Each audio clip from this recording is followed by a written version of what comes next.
7, 40, 100 tahun. Itu.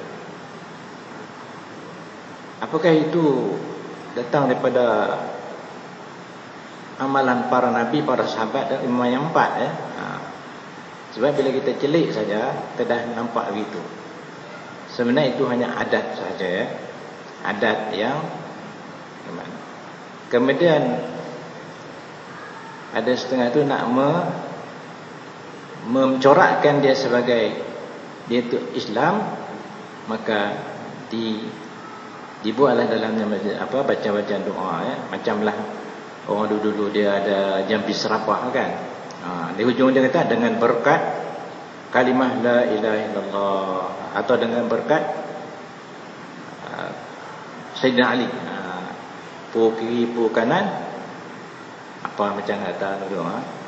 Baik. Berdasar hadis Abdullah bin Jarir, kata Abdullah bin Jarir seorang sahabat Nabi, kunna na'udul ijtima' ila al-mayt wa san'atu at-ta'am ba'da minan niyahah. Kami menganggap bahawa berkumpul pada keluarga mayat dan menyediakan makanan lepas dikebumikan sebagai meratapinya. Niyahah ni meratapi. Adat orang jahiliyah tuan-tuan ya. Haram. Bila dia kematian dia meratap. Dalam Islam menangis tak apa ya, keluarkan mata itu satu rahmat. Tapi meraung, meratap, mengoyak-ngoyak baju, menampar pipi dan sebagainya. Tapi orang kita tak ada lah. Dan mereka buat jamuan. Kata Abdul Jami, buat jamuan itu pun sebahagian daripada menyatakan seolah meratap. Tapi hadis ini umum ya. Kemudian kita tengok ya. Jadi maknanya buat jamuan tu asalnya memang disuruh ya. Kenduri dia suruh. Nak bersedekah pun disuruh. Tetapi lah Islam ni ada tempat dia ya. Ada tempat dia. Bila kita nak bersedekah, bila kita nak kenduri. Jadi dalam Islam malam kematian itu adalah dilarang. Ya. Macam ada puasa. Memang disuruh puasa tapi pada hari raya tak suruh puasa. Pada hari tasyrik 3 tidak boleh puasa ya. Begitu juga berkorban. Hanya hari raya haji, hari puasa tak ada korban. Begitulah juga amal-amalan Islam ni ya. Jadi kita kena fahamlah macam tu. Ada masa bukan tak boleh kita berkenduri ni. Boleh. Tapi dalam Islam bila kita buat masa tu jadi dia sahabat menganggap dia sebahagian daripada seolah kita meratapi. Walaupun kita tak meratapi tapi dalam umum hadis ni begitulah hukumnya. Dibantu pula oleh kitab-kitab lama ni semua kitab-kitab kuning ya. Semua orang baca ni kitab ni. Sila ikut beberapa petikan di kitab saya ikut iaitu Sabilul Muhtadi. Karangan apa? Muhammad Al-Syah Abdullah Banjari. Apa kata dalam Sabilul Muhtadi? Dalam Rumi itu untuk panduan orang tak baca Jawi. Dan makruh lagi bid'ah bagi yang kematian memperbuat makanan yang serukan segala manusia atas makan dia dahulu daripada menanam dia dan kemudian daripadanya seperti yang telah teradat. Itu satu. Makruh lagi bid'ah. Makruhnya bermakna tuan-tuan, kalau asal mana makruh ni kita buat tak berdosa, tapi kalau tinggal berpahala. Jadi maknanya buat tu tak ada pahala lah kan. Ada setengah kata makruh tahrim ya. Bukan makruh tanzih. Bid'ah ni benda yang tak dibuat oleh Nabi, para sahabat dan imam yang 4. Makruh lagi bagi segala mereka yang serunya memperkenannya. Jadi mana kalau kita panggil pun katanya makruh lagi bid'ah. Tak ada pahala ya. Maknanya tidak ikut sunnah. Bagi segala mereka yang diserunya memperkenankan sunnah. Ini kita tak ada lah ya. Ini bagi orang-orang jahiliyah kah? Haram menyediakan bagi yang menangis dan menyauk kerana demikian menolong atau bermaksiat. Ini tak ada. Yang kedua makruh lagi bid'ah menyembelih atas kuburan. Ini tak ada ya. Cuma itu dalam kitab Sabilul Muhtadi. Dalam kitab Kasful Lisan karangan Zainuddin Ibn Muhammad Al-Fatani, ya, semua kitab kuning tuan-tuan, ya. Faraun katanya, Faraun ini cabang. Sebelum ni ada cerita tentang mayat, tentang apa, ya. Dalam cabang ni kata, barang yang dikerjakan oleh ahli mayat daripada mempersembahkan makanan dan berhimpun di atasnya dahulu daripada tanah mayat, dan kemudian padanya menyembelih pada kubur. Ini tak adalah. Dan bukan lagi yang dikerjakan oleh manusia yang mungkin nama dinamakan dengan kafarah dan wahsyah. Wahsyah itu apa? Yang ini berhimpun memberi makan awal malam kemudian pada tanah mayat, dan 7 hari, 20, 40 dan umpamanya yang demikian itu, seperti yang dibuat oleh kebanyakan orang itu, maka adalah segala yang tersebut makruh, yang dicela oleh syarak, kerana tegah pada syarak. Itu bahasa lama. Kata Ibn Hajar, tidak sah wasiatnya, dan mengatur setengah mereka itu sah wasiat, suruh memberi makan orang yang takziah. Kecuali di sini katakan kalau ada orang kita, ya, saudara mara kita yang datang jauh-jauh, itu lain, ya. Itu bukan orang ramai. Kadang-kadang haram jika setengah daripada warisnya itu belum balik lagi. Ada anak, harta anak yatim, ya. Itu dalam apa? Dalam Kasbul Lisam. Kemudian dalam satu lagi kitab Furuq Masail, muka surat 2 tu, Furuq Masail, Syekh Daud Abdullah Fatani, asal negerinya Syafi'i mazhabnya. Apa kata dia? Su'ila radhiyallahu anhu, ditanya, apakah hukumnya barang dikerjakan oleh mayat daripada mempersembahkan makanan berhimpun malam atasnya dahulu daripada tanah mayat, dan kemudian padanya dan menyembelih pada kubur. Ini tak ada lah, kan? Dan demikian lagi yang dikerjakan oleh manusia barang yang dinamakan dia kafarah, daripada mengerjakan wahsyah. Yakni wahsyah itu apa dia? Berhimpun memberi makan awal malam. Itu istilah orang Arab jahiliyah lah, ya. Kemudian di tanah mayat, dan 7 harinya, 20, 40 dan umpamanya itu. Haramkah atau makruh katanya, atau harus? Maka dijawabnya, kata Daud ni, Syekh Daud, dijawabnya, maka adalah sekian sebut itu makruh yang dicela pada syarak, lagi tegah pada syarak. Kata Ibn Hajar, tidak sah wasiatnya, telah matua setelah mereka itu dengan wasiat, bukan orang mu'azzi, yakni orang yang datang. Ini makna yang itu yang skor berjauh-jauh, ya. Itu dalam orang yang lain, ya. Kemudian dalam buku itu tulab, serupa juga kita semua kita lama ni, Syekh Daud Fatani kan. Syekh Daud Abdullah Fatani buat tu taklif. Asal nama Bugyatul Tulab li Mu'ma'at Ahkam bis-Shawab. Dan makruh bid'ah orang yang kematian memperbuat segala, menserukan segala makan dengan semak ada dahulu benar atau kemudian daripadanya, seperti adakan pihak manusia. Makruh bid'ah segala orang yang menserukan memperkenankan seruannya. Takat tu, ya. Yang lain ni memang tak ada. Itu hukumnya. Kemudian dalam kitab yang terbaru, ya, yang disebut Manhaj Fiqh Manhaji, Mustafa Khin ni masih hidup ulama ni. Dr. Musa Bura masih hidup, ya, mesti ada. Al-Fiqh Mazhab Imam Syafi'i, saya terjemahkan dalam, ada sudah diterjemah. Ambil yang lain tu dah. Yang nombor 7 tu, ya, muka surah 5 yang saya buat dalam kotak tu, ya, nombor 7. Di sana apa? Di antara perkara yang dilarang, ya, keluarga si mati sibuk membuat makanan dan menjemput orang ramai untuk menikmatinya sebagaimana yang biasa dilakukan di zaman sekarang. Perbuatan tersebut adalah bid'ah dan berlawanan sama sekali dengan sunnah Rasulullah SAW. Menurut sunnah Rasulullah, perkara yang harus dilakukan ialah sebaliknya. Sebaliknya mana? Kita bagi makan orang yang tu, kita menyediakan makanan, ya. Itu yang sunnah. Sebahagiannya mereka mengiri jenazah, berperanan membawa makanan dihantar kepada keluarga si mati, atau mengumpulkan mereka sebuah rumah menjemput. Disunatkan supaya buat dengan banyak, sekiranya mencukupi. Mana kita yang menyediakan makanan kepada keluarga si mati, sebab mereka itu ditimpa kesusahan, ya. Sebagaimana dalam hadis, yaitu hadis berdasarkan peristiwa Rasulullah diberitahu tentang kematian Ja'far bin Thalib. Kata Nabi apa? Buatlah makanan untuk keluarga Ja'far, sesungguhnya telah berlaku kepada mereka itu perkara yang menyibukkan mereka. Hadis riwayat Tirmizi, Abu Daud, ya. Jadi maknanya orang ramai ini, orang masyarakat itulah yang memberi apa, sepatutnya kita lah bawa apa sajalah kata makanan kepada mereka tu, supaya mereka tu taklah disibuk pula nak memberi apa. Tapi kita dalam hal ni tak ada lah ya. Tapi sepatutnya itulah yang dikatakan sunnah ya. Di antara bidah yang dilakukan oleh keluarga si mati ialah menjemput orang ramai untuk makan sempena berlalu 40 hari. Dulu ni tak ada lah. Berkeluarga semuanya.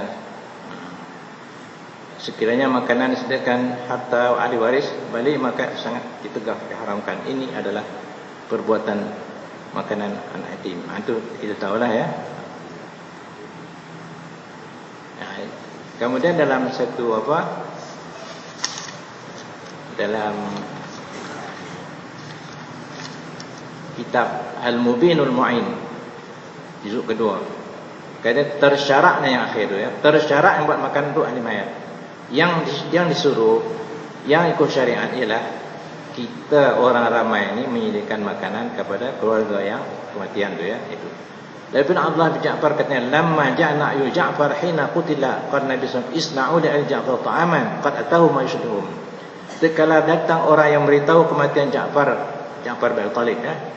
Nah, kalau saya dalam perang Mu'tah ni ya, bagaimana dalam sirah Nabawiyah yang apa yang dibaca oleh ustaz itu, dalam perang Mu'tah ni Ja'far bin Talib ni dia telah mati syahid dalam perang Mu'tah,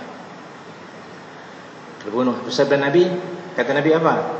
Isna'u li Ja'far ta'aman faqad amma yashbihum. Perbuatlah oleh kamu makanan untuk keluarga Ja'far. Sebenarnya mereka telah didatangi oleh perkara yang membimbangkan mereka. Diriwayatkan oleh Ahmad, At-Tirmizi, dan dikata Al-Hasan, hadis Hasan. Dan Jarir, Abdullah bin Jarir katanya, kunna na'utima ila al-mayt wa sun'atu ta'am minna. Kami akan adalah menghitung, mengira, menganggap berkumpul kepada ahli mayat dan perbuatan makanan sudah bertanam dari ratapan, diriwayatkan oleh Ahmad sebagai ratapan.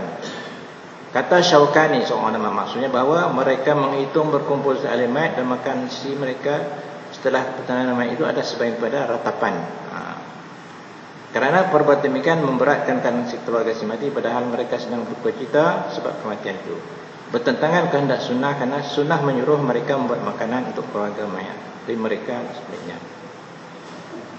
Kata fuqaha, di antara bidah-bidah jahat yang tidak ini berlaku ialah perbuat orang bersembunyi beramai-ramai mengampat puluh, makan di hari pertama, meninggal hari, menuju hari, buat makan di kubur. Dulu tak adalah. Dulu adalah buat selabai. Ini tak ada tu. Buat makan kubur satu musim, dan malahnya semua itu adalah haram jika diambil harta yatim. Kalau tak, dia makruh ya. Dan mayat menanggung hutang, menanggung. Jadi maknanya ini adalah di antara yang sebenarnya benda ni benda dah kita celik-celik mata je, kita dah ada ya. Jadi bila ada, padahal benda ni dah dalam kitab lama ya. Dah ada, tapi saya tak tahu pasal apa. Bagi orang tak beritahu ni ya. Jadi ini adalah sebagai satu kewajipan lah ya, sebab dalam ayat Quran kata siapa yang tahu dia kena bagi tahu ya. Kalau dia tahu dia tak beritahu, Allah akan kekang mulutnya nanti dengan kekang api neraka. Tak tahu. Kemudian orang yang buat dulu yang tak tahu, Allah maafkan ya, kerana dia tidak tahu. Apabila kita dah tahu, maka termasuklah dalam surah apa yang Allah sebut dalam suratul Hasyri, wa ma atakumur rasul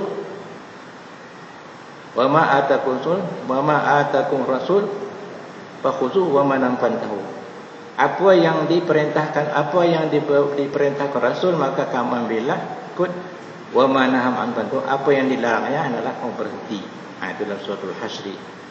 Walaupun ayat ni kata ulama mengenai pembagian harta al-fai, mana harta orang yang berperang dengan tak diambil tak cara berperang, bukan ghanimah.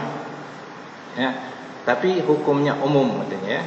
Apa saja yang dibawa oleh Rasul kita kena ikut, dan apa yang larangnya kita kena pantahu, berhenti. Dah kita tahu.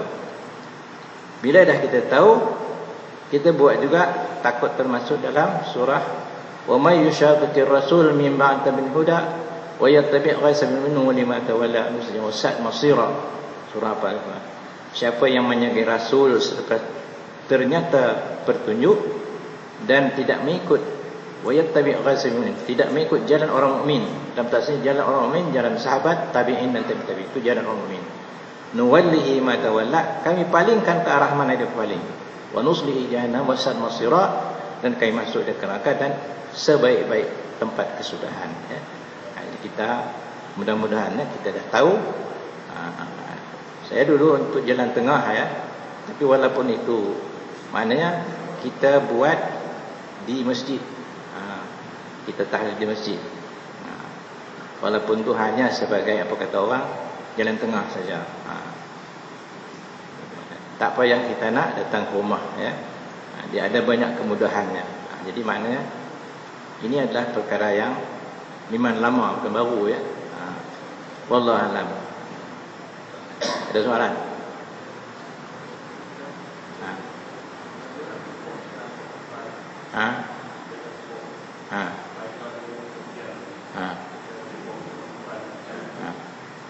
Oh, tu. Orang pergi ke kubur. Dalam kata Nabi SAW, tidak digalakkan orang perempuan kubur, ya. Tidak digalakkan. Walaupun tidak. Tapi kalau nak, maknanya di sana asalnya di situ Allah dalam hadis itu makna Allah melaknat orang yang sentiasa menziarahi kubur, ya. Maknanya yang kerap sangat orang perempuan. Kemudian apabila Nabi kata, adakah kamu sama-sama menanggung? Kata tidak. Maka kata Nabi, tidaklah digalakkan kamu sama-sama kubur, ya. Tidak digalakkan. Kalau dipikul kena jaga dia punya apa, dia punya adab-adab. Betul, ya. Satu lagi yang jadi masalah lainnya, hadis-hadis kalau dalam aspek sunnah ada akan datang mengenai membuat binaan yang kekal, batu dan sebagainya. Itu sebenarnya kalau tanah wakaf dia haram, ya. Itu tanah musabbal. Kalau tanah sendiri dia makruh. Macam yang raja dia buat tu. Kalau tanah, di sini pun ada satu dua yang buat kekal batu, ya. Di jauh itu dah buat tanda di apa? Disuruh mufti suruh tulis apa tu? Peringatan, ya, jangan ada. Takat buat papan tu tak apa, kena boleh. Bila kubur tu dah ada apa, dah sempit, boleh guna orang lain. Jadi dalam Islam ni dia tak sama dengan Cina dan sebagainya, ya. Dia buat kekal. Sebab dalam Tazkirah Qurtubi dia sebut, dia dalam syair lah, ya. Pasal apa kata dia, kita nak masih bermegah-megah lagi walaupun setelah mati, bermegah-megah dengan binaan-binaan kubur yang cantik-cantik. Sedangkan yang dalam kita tak tahu, katanya, ya. Saya lupa bawa Tazkirah Qurtubi.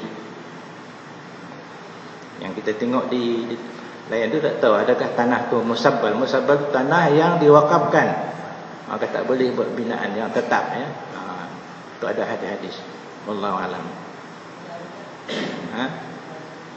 Ya.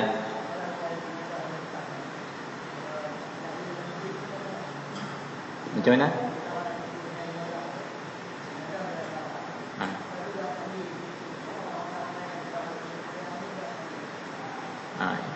Itu pun lupa saya nak bawa. Saya nak dalam kitab Qurtubi.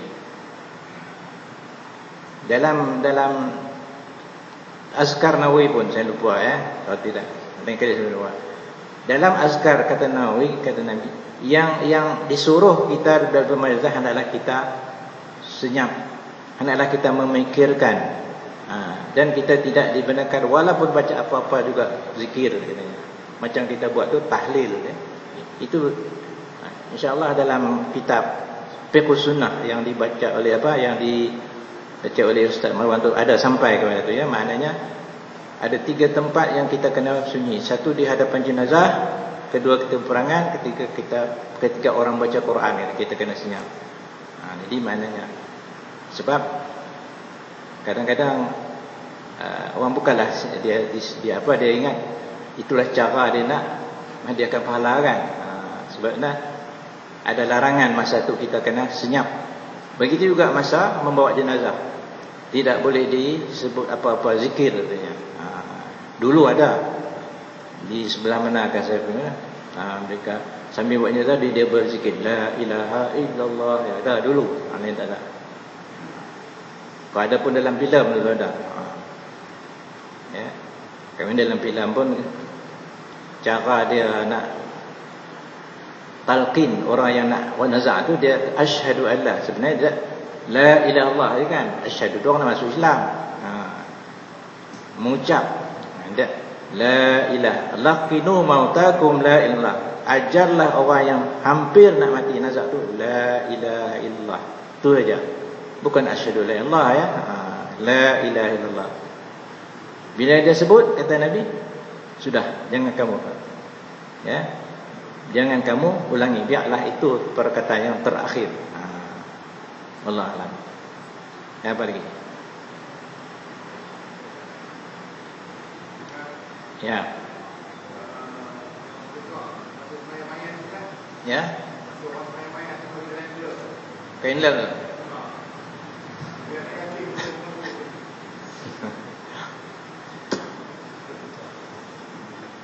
Ada masa di sini mana dulu tu? Ada seorang ustaz tu kita, tapi memang asalnya ya, sebab bila kita kata dalam hadis sana, kita yang nyumayang nazak ni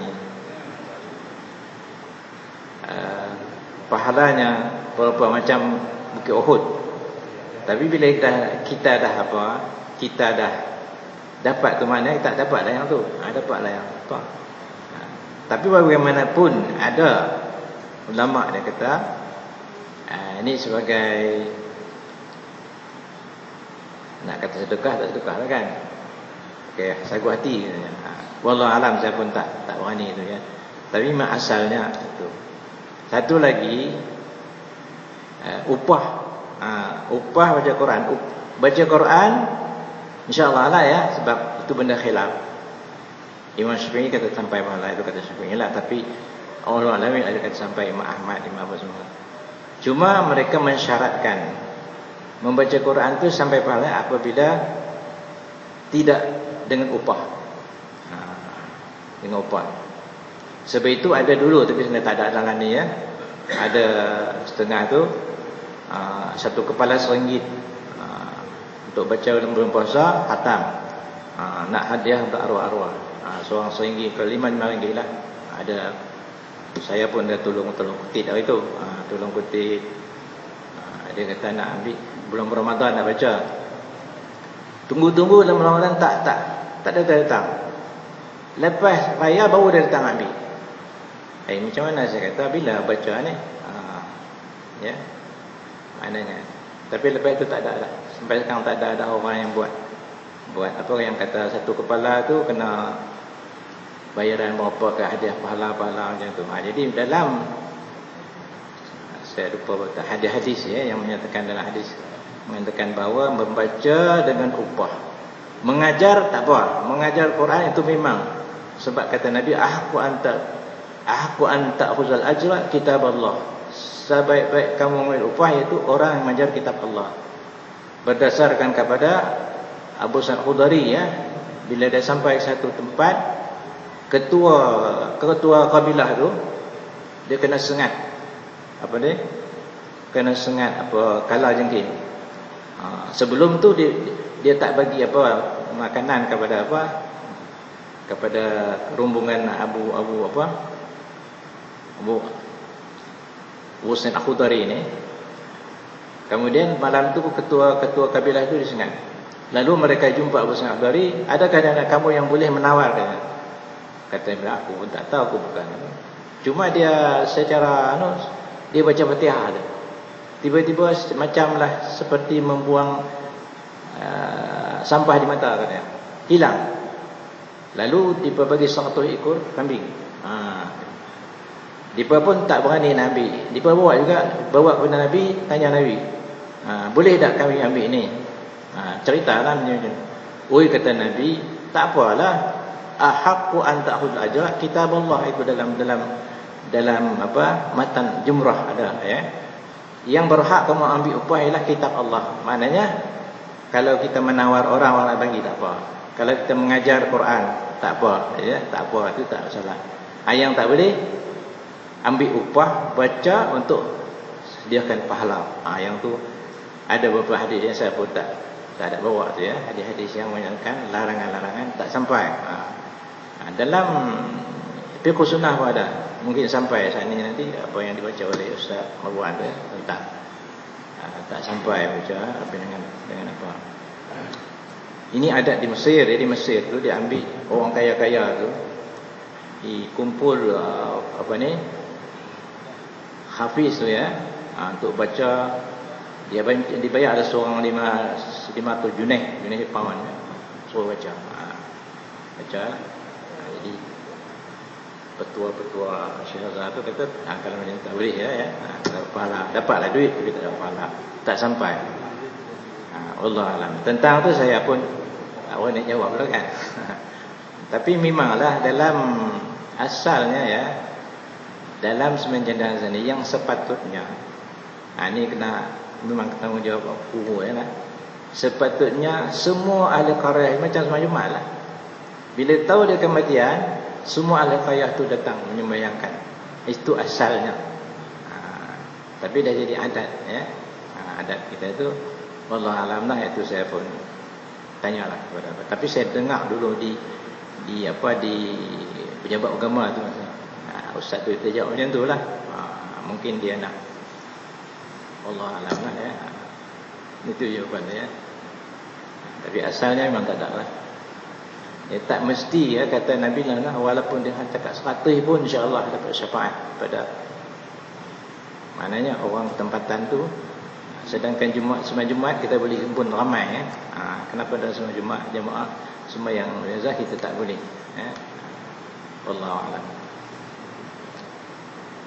Jadi Allah alam lah kan. Dan tuan-tuan bolehlah juga ni bincang dengan siapa-siapa ni, ya. Dan ada juga, ya, ada juga yang apa, dia macam dia tafsiran sendirilah. Dia tafsiran sendiri. Saya tanyalah kepada seorang di Masjid USM tu, itu kata dia punya tafsiran dia, dia berhujah setelah dia buat. Jadi nak membetulkan dia buatlah hujah-hujah dia kata, kita buat ni, kita nak bersedekah, kita bukan meratap, ya. Kita nak bersedekah, kita bertahlil. Itu jawapannya. Kata ustaz tu, Dr. JSM, Dr. Radhi, ya. Itu tafsiran dia, bukan tafsiran para sahabat, kata. Tafsiran dia nak betulkan juga dia punya tu. Wallah alam. Jadi saya mohon maaf kalau apa ni. Jadi bila kita tengok ni, bila kita tak sampai tu, terasa macam satu kesalahan, ya. Sebab termasuk nanti dalam ayat menyembunyikan, allazi yaktumuna anzal min bainatul huda min ba'di ma bayyana linnas ulai ya'lamullahu wa ya'lamun. Orang-orang yang menyembunyikan apa yang Allah turunkan daripada petunjuk dan keterangan-keterangan setelah datang, maka mereka itu dilaknat oleh Allah dan dilaknat oleh Allah. Walaikullahin. Ayat ni turun kepada orang Yahudi, ya, yang menyembunyikan sifat Nabi Muhammad. Tapi dalam tafsir kata ayat ni umum. Ayat ni umum. Ayat ni umum kepada siapa saja yang menyembunyikan kebenaran, menyembunyikan hukum, ya, sama ada apa kan, maka dia takut ditakuti itu. Yaktumu namanya menyembunyikan apa yang diturunkan Allah daripada keterangan kebenaran itu. Ujungnya illa lajtabu aslahu wa bayanu kecuali mereka aslahu memperbaiki, wa bayanu dan menerangkan balik.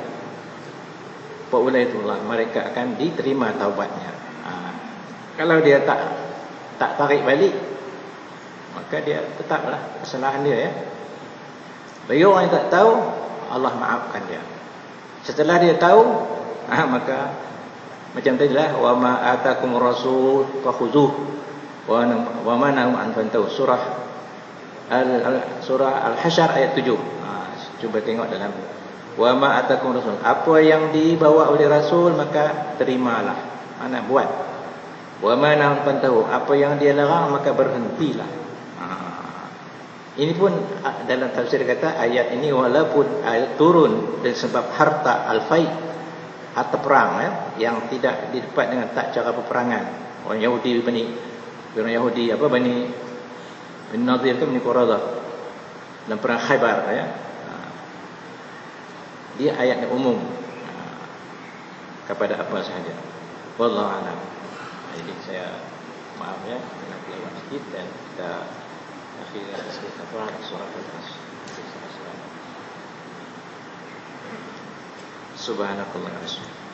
Subhanakallah wa bihamdika astaghfiruka wa atubu ilaik.